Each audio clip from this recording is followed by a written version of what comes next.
It's not really about what you say. It's about how you make people feel. Are you leaving them bigger than they were before they got on the call with you?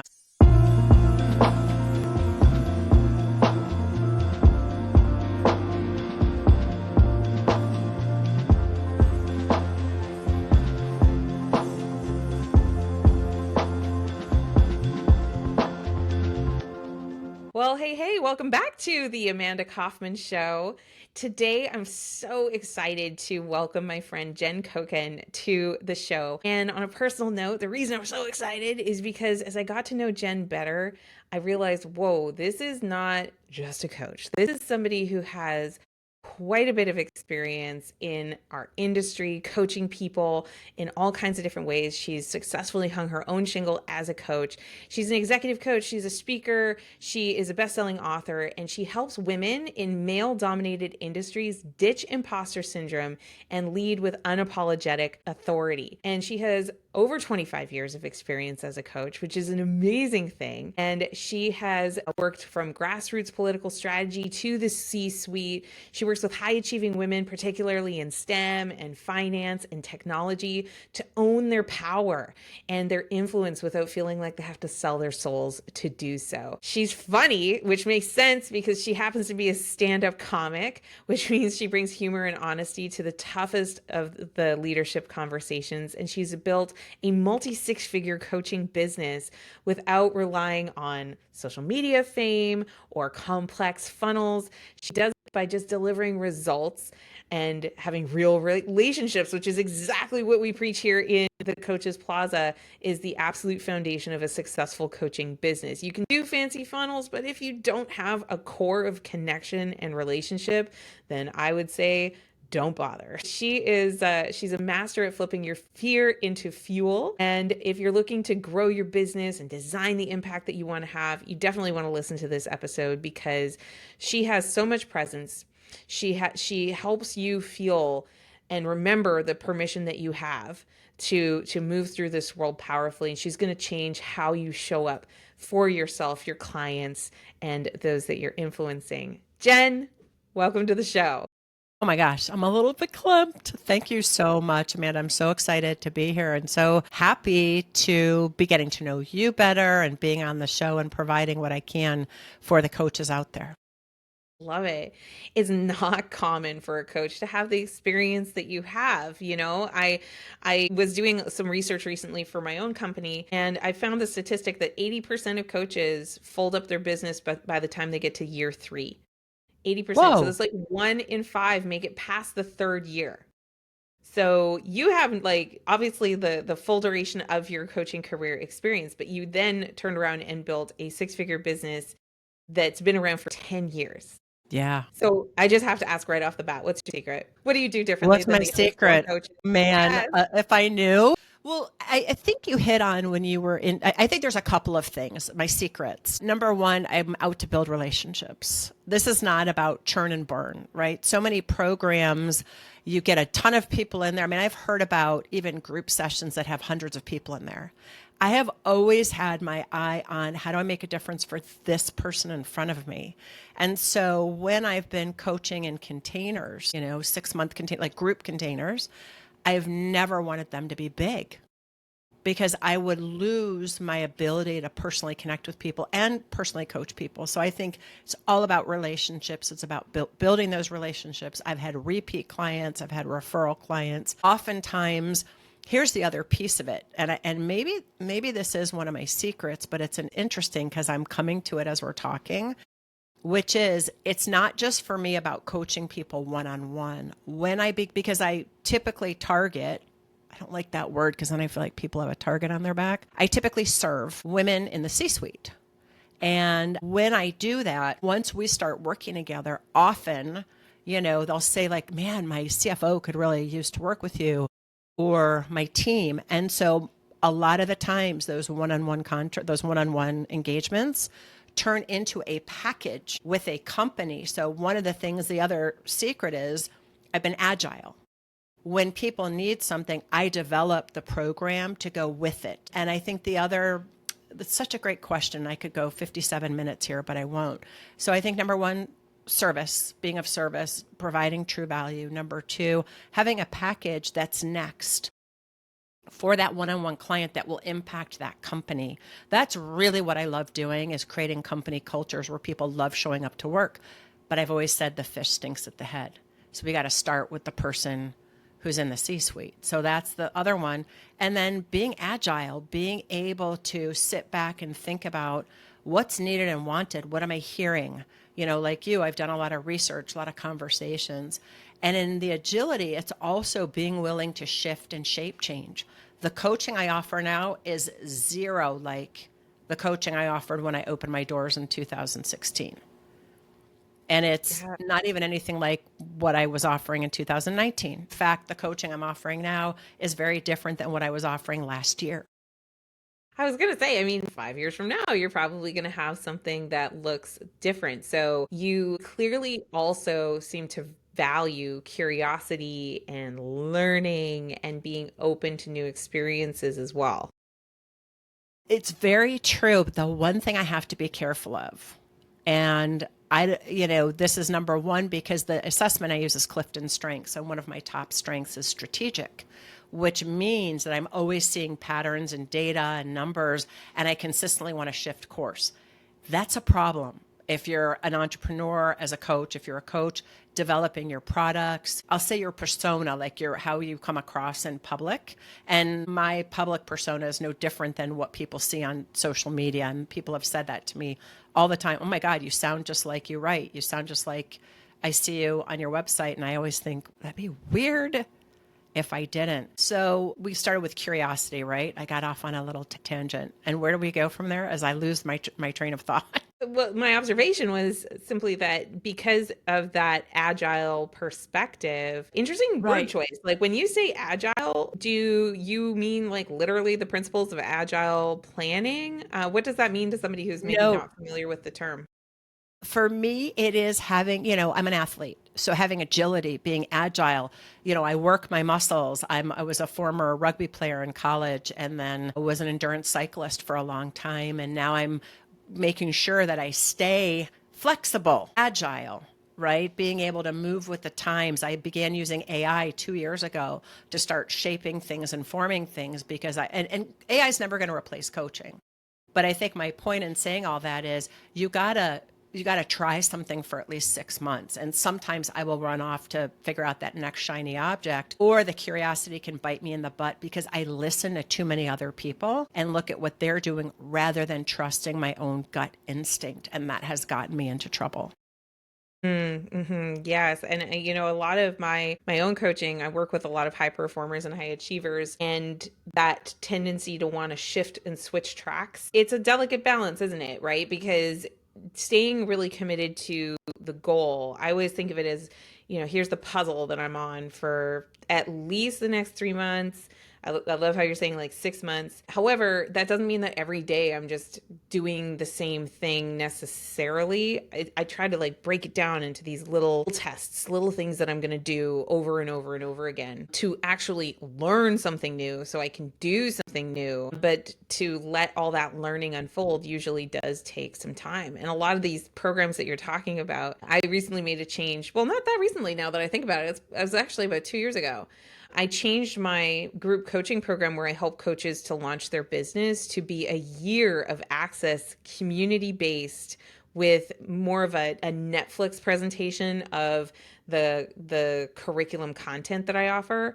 So then when you're going through that, like whenever I'm working with somebody, maybe they're struggling the most with their message match, or maybe they're struggling the most with what do I do when I get into the sales call, because I'm getting a lot of people that are having conversations with me but they're like, okay, bye, right? And I'm not getting any clients. And so because everybody's like at this different stage, it's really more of an agile designed program where we are partnering with you to say, okay, right now you're focused on the sales, let's start with the sales curriculum, let's start with sales goals, and we can customize that to anybody who's going through the program. And I think that that's a way that a lot of coaching programs and methodologies is probably going to go, in terms of being able to meet people where they really are. So one question I have for you that I'm sure a lot of our listeners would probably have is, how do you get into proximity with these leaders? Like, like what would you say to somebody who is maybe transitioning out of corporate and used to the corporation giving them all their relationships, or maybe they were just very introverted as a coach. They're Right. amazing in the session, but meeting people, scary stuff. So how do you do it? Yeah, I wanna say something, then I want to answer that. The other piece that's incredibly important that you kind of riffed around the edges, thinking time. I call it staring out the window time, sitting on the couch and eating a Twinkie. You've got to put that in your calendar because some of my best ideas had come from me just finishing meditating and then staring out the window. And people are like, meditation, mindfulness. Why? Because it quiets your flipping mind, people. So you can listen to your internal voice and your internal knowing because you actually know exactly the direction to go. It's just the world's way too loud and your mind is way too loud. So definitely give yourself thinking time. That's how come things have shifted. How do I meet people? Well, I think for each person, it's a little bit distinct, but in the beginning, it was all referral based businesses, referral based. And a lot of the leads I get are speaking because I love speaking. As you said, I was a stand up comedian. I'm involved in my local theater. I was in politics for 25 years. The reason I've been a coach around as long as I have is because I used to lead as a volunteer for a big international personal growth and development company. So I was on a stage every week in front of 150 people getting trained. So for me, speaking and being in public is my sweet spot. A lot of people, it's not. That's okay. Maybe it is a podcast. Maybe it is going to a networking event. And now that I am in the town that I'm in Maryland, my commitment is to get more engaged with the local community. And so one of the things I'll be doing is there's a Society of HR Manager conference here in Maryland. I'm going to be going to that. I joined my local, I joined SHRM and went to my local conference because I wanted to get to know people. I was the keynote speaker 2 years in a row. I got clients out of that. So it really is. And, clients come from every direction. You just don't know. And while it kind of does suck, you have to be you have to be on your personal best no matter where you go. And you have to have your 30. And why I say it sucks is I'm not the girl that does my hair and makeup every day. I'm a person who's seen 84 Grateful Dead shows. I am a hippie at heart, barefoot in the grass. My hair used to be down to my waist. You know what I mean? So, however, looking presentable and also having the way you speak about yourself, you speak and hold yourself representative of your company because people are going to pay attention. I coach executives around what it is to have executive presence and senior leaders because I have practiced that. So I help people figure out how to have the kind of presence when you enter a room, people notice and they lean in and want to hear what you have to say. And that doesn't always mean I talk a lot.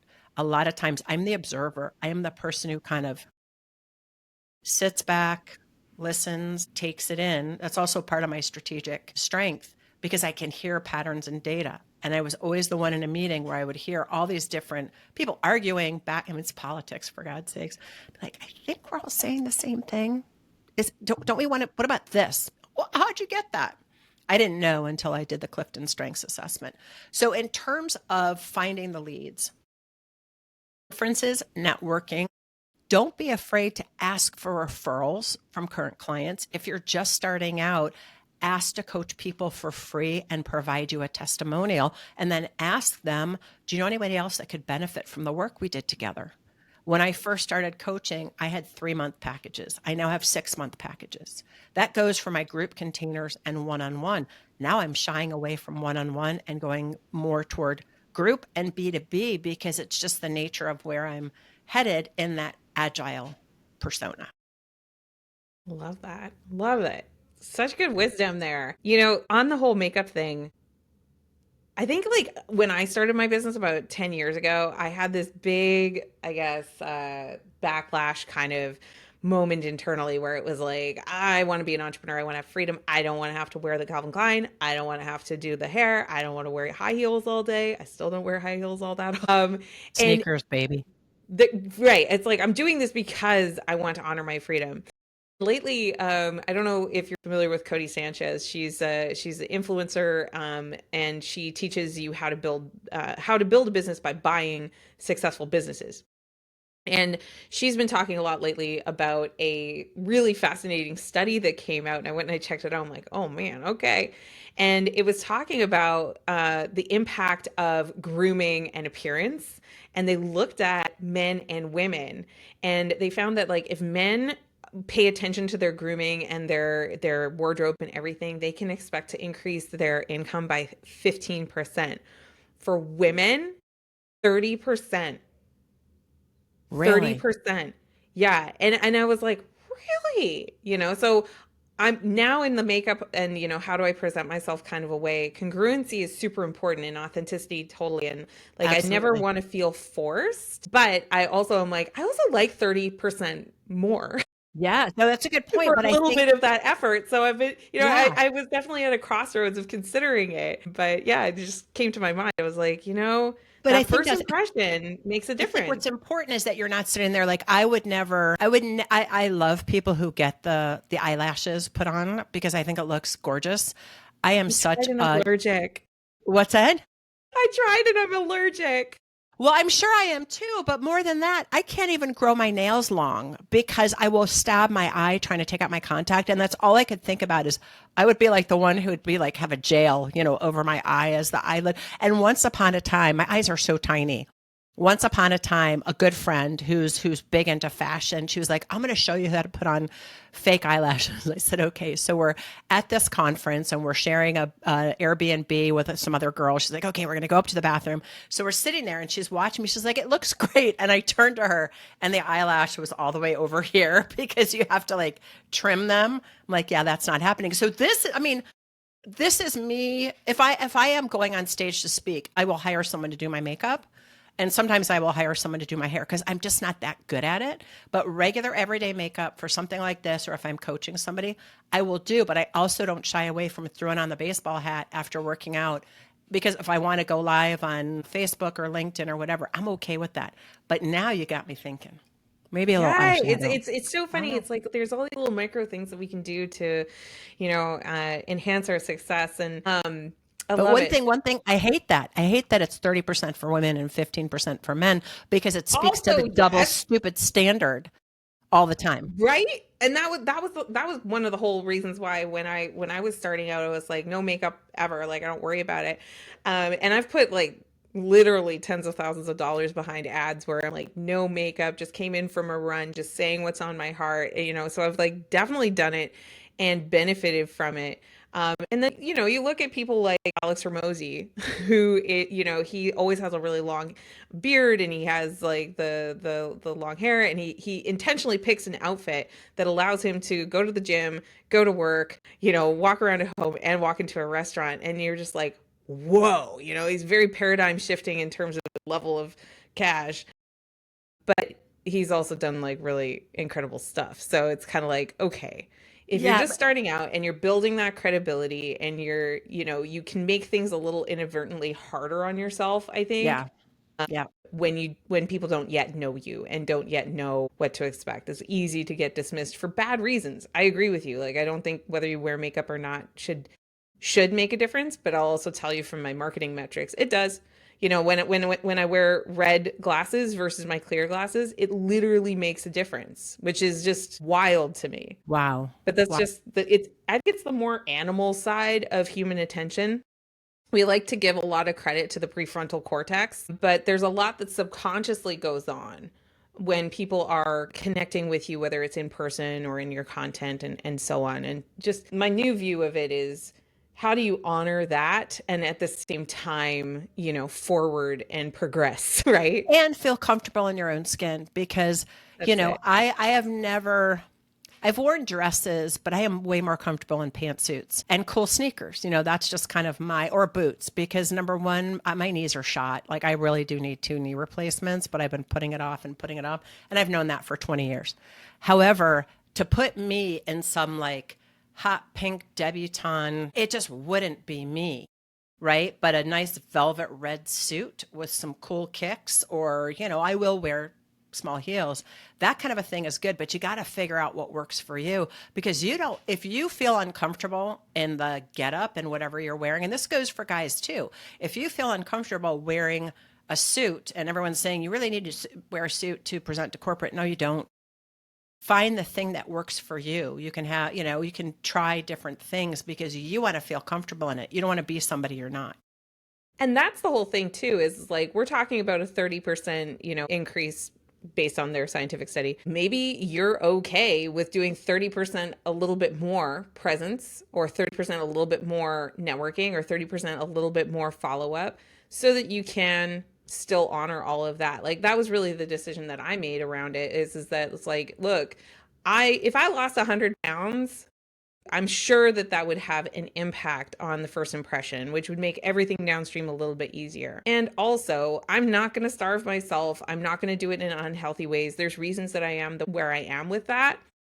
And if I can honor my own growth and progress towards something like the weight loss, for example, just as like one of many examples of things that I work on in my own life, I look at that as a coach as like, good that you have things that you are working on your own terms with Yep. your own support system. Yep. That adds to your credibility as a coach, in my view, versus being this Pollyanna perfect version that, and if your name is Pollyanna, I'm sorry for being so insulting.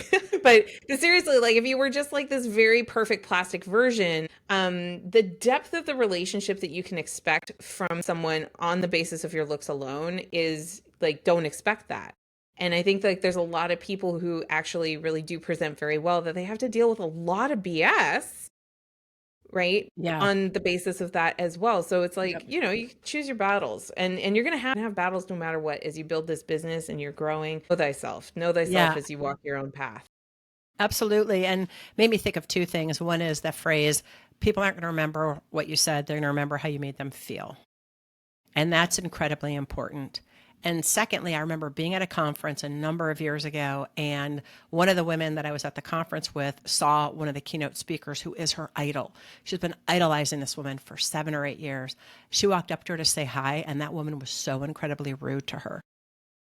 She walked away devastated. So I don't think any of your listeners would be this way, but she's never going to follow that person again. She's never going to buy from that person again. She couldn't even go in to watch her speak because she didn't want to hear anything she said. So just remember, even if you get caught off guard at the grocery store in your workout gear with a hat on, people aren't going to remember what you say. They're always going to remember how you make them feel. And by the by, that's the same with coaching. It's not really about what you say. It's about how you make people feel. Are you leaving them bigger than they were before they got on the call with you, on the Zoom with you, in the room with you? Are you leaving them bigger with a greater sense of self, a greater sense of purpose, mission, clarity, inspiration? If you're not, shame on you. That's really the one thing you want to worry about. I love that. That's so succinct, and it's easy to remember regardless of what kind of coaching you do. That's advice that we can all carry with us. So Jen, if people wanted to follow you, catch up with you, learn from you, what's the best next step for them to do that? Yeah, so I would say I have an awesome quiz for people to take on imposter syndrome, because as a coach, there was a moment where I was under the covers coaching with a big enterprise level company. If I wasn't out in the field coaching their leaders, I was under the covers because I had such a hard time when I went into business for myself 10 years ago. And so this quiz will give you a sense of where imposter syndrome, and if you don't know what I'm talking about, which some people don't, any place you question or doubt yourself, okay? If you go to jencokenquiz.com, JenCoken quiz, I think you know how to spell that, com, you'll take the quiz, you'll get a report, and then you'll get some follow-up emails from me and on my newsletter list, which I send out weekly, leadership emails on leadership. Unsubscribe when you want to. Totally fine. I won't take it personally. And I doubt that they will want to unsubscribe, because you've got some really wonderful wisdom. Dear listener, thank you so much for joining us. And Jen, thank you so much for taking the time today. Oh my gosh, I was so happy to be here. And by the by, if you don't want to take the quiz and you just want to hang out with me on LinkedIn, that's my playground. Look me up, connect with me, DM me. Let's chat. Yeah.